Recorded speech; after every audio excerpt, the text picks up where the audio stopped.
Alright, so for our next Steel Path Viable build, I'm going with Ivara Prime.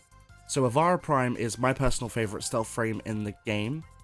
Normally, when people do Steel Path Viable builds or Steel Path builds in general for Ivara, they go one of two ways. They either go with more of a stealth build or more of a damage build.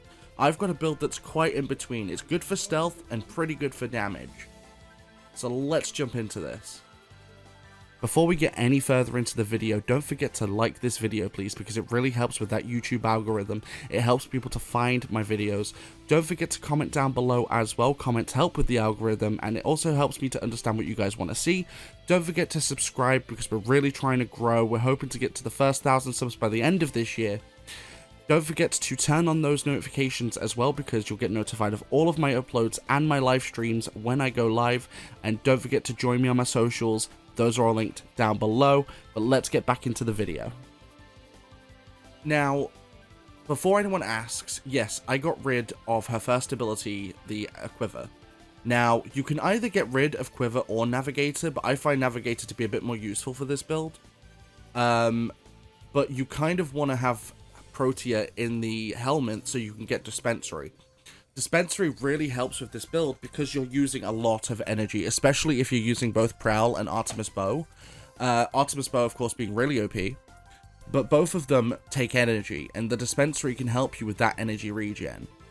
But let's jump into the build. So, of course, like I said, got rid of Quiver for Dispensary. We've got Navigator, Prowl, and Artemis Bow. So my Prowl on this build drains 0.57 energy a second, which is really nice. And then, of course, Artemis Bow doing a lot of damage. But let's jump into the build. So for Ivara, we've got Corrosive Projection as the Aura mod. We have Prime Continuity for 55% ability duration. We have Blind Rage for 99% ability strength and negative 55% efficiency. We have Fleeting Expertise for 60% ability efficiency and negative 60% ability duration.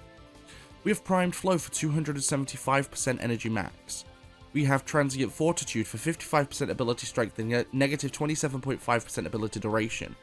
We have Narrow Minded for 99% ability duration and negative 55% ability range. We have Infiltrate, which is one of Ivara's augment mods, so it's a Prowl augment. Ivara is able to bypass laser barriers and gains 25% movement speed whilst invisible. And Concentrated Arrow, another augment mod.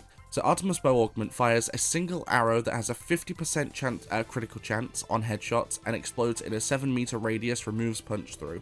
So this Concentrated Arrow, if you don't want to run Infiltrate, Concentrated Arrow is necessary for this build, because it adds a lot of critical chance to Artemis Bow. We have Arcane Energize. This is better, of course, if you have it max rank. Mine's only rank 2. So rank 2 on energy pickup, 60% chance to replenish 75 energy to self and allies within 50 meters. So it basically allows you to regenerate more energy when you pick up energy orbs, which is really good if you have this at higher ranks. I currently don't. And then I've got Arcane Momentum on, so one critical hit, 60% chance for 100% reload speed for sniper rifles. So this is if you choose to take a sniper rifle with Ivara. Now the cool thing with any stealth frame that uses invisibility is if you can take any weapon essentially, but if the weapon is not silent, you'll pop out of invisibility when you fire it. So all you need to do, so we'll take Nataruk as well, because that's one of my favorite bows, it's stupid OP. All you have to do is put Hush on in the Excel slot, and that will instantly silence it to a silent weapon, meaning with Ivara you can use it whilst invisible. But let's jump in the Artemis Bow Prime setup. So we're running Serration for 165% damage. We're running Galvanized Chamber for 80% multi-shot and on-kill plus 30% multi-shot for 20 seconds, stacks up to 5 times. We've got Heavy Caliber for 165% damage and negative 55% accuracy. We have Rhyme Rounds for 60% cold and 60% status chance. Malignant Force for 60% toxin and 60% status chance. Hammer Shot for 60% critical damage and 80% status chance. Vital Sense for 120% critical damage. And Critical Delay for 200% critical chance and negative 20% fire rate times 2 for bows, so it goes to negative 40%. Now, you can't run a primary arcane with this. There's no arcane for this, because it doesn't need it. It's way too OP anyway. Now, a couple of questions. I am running both Heavy Caliber and Serration for natural damage, as opposed to Viral, because Viral itself doesn't do much damage, but you want to hit those Viral procs. Another question that people are probably going to ask, why am I running Hammer Shot? Quite simple. Hammer Shot gives you a lot more critical damage, taking our multiplier to 5.6 times. So you hit high crits with this. And thanks to Concentrated Arrow, with our critical chance being 75%, if you get a headshot, it adds another 50 on top, guaranteeing that crit. So as long as you headshot, you will guarantee those crits. But 75% chance naturally anyway is pretty darn good. One thing I actually want to quickly run back through on Ivara itself is the stuff here. So we've got 167% duration, 105% efficiency, 34% range, and 254% ability strength. So ability strength does impact the power, some of the power of Artemis Bow. So let's get that out there. It does. Because the weapon comes out due to an ability, strength applies. Range itself does not matter. The range does not affect the bow, because the bow itself counts as a separate weapon, so it's not really... It's kind of pointless. Efficiency and duration are both going to impact the amount of energy you're using for your abilities, because they're continual abilities. So, because both are above 100%, you get a lot more time and a lot less energy spent on your abilities. But let's jump into the mission. I will show you what she can do. Alright, so we're on Steel Path in the Void, and I say this every time, but I'll keep explaining it. The reason we're in the Void is a few reasons. One, because the Void is one of the latest points in the Steel Path you're going to access, meaning higher level enemies.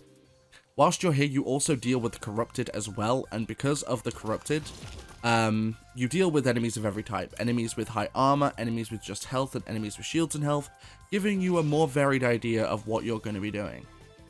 So I also recommend before you actually engage in anything, you get your energy to its maximum. Main reason, because, well, you're going to need a lot of energy for Ivara. She is an energy-consuming Warframe, so you're going to need as much energy as you're going to get. So just throw down either an energy pizza or a couple of dispensaries, and you'll get to max energy pretty quick. There we go. So we're now at max.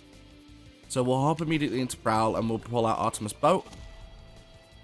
Now, the dispensary is there purely for you to regain your energy. So, realistically, what you can do is, if you're in a room full of enemies, you can literally stand where you want to go, throw down a dispensary to keep getting energy back, and then, basically, you keep reclaiming your energy. Hopefully, Arcane Energize will proc as well, meaning you get a bit more back, but you literally just wait here for your dispensary to throw down what you need.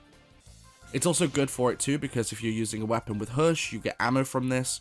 Not to mention if you take a little bit of health damage, which you really shouldn't be with Ivara, because Ivara cannot take much damage. She is a very squishy frame by design. But keep going.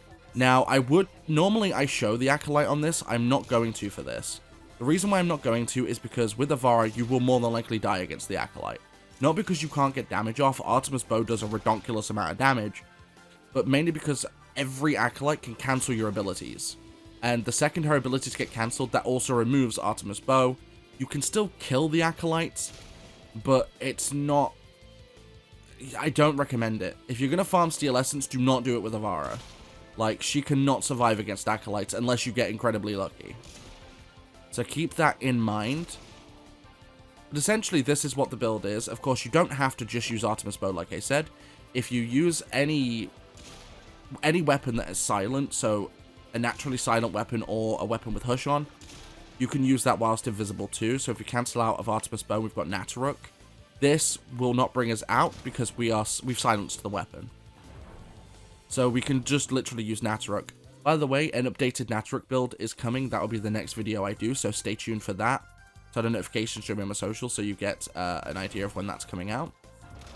But essentially, you can use any weapon like this, and it's cool because if you don't want to use Artemis Bow, you conserve energy way more. Meaning, you don't ever really have to worry too much about getting energy back, because enemies drop energy orbs, and then of course, you know, if you desperately need it, you've got your dispensary. So, whilst you can use Artemis Bow and it is powerful, I highly recommend just using a weapon with Hush on it. Mainly because bows like Nataruk are incredibly OP anyway and can rival, if not do better than Artemis Bow in general. Not to mention, it gives you a more varied selection of weapons, like if you like assault rifles, or say if you want to use like Optical Vandal, or I don't know, like a different bow like Dread or Nataruk or Kuva Brahma, or you know, you can use any weapon you want if you can turn it silent, which is really cool. Yeah, I hope you guys enjoyed the Steel Path build. Don't forget to like, comment, subscribe, turn on notifications, and join me on my socials. Those are all linked down below, and I'll catch you guys in the next one.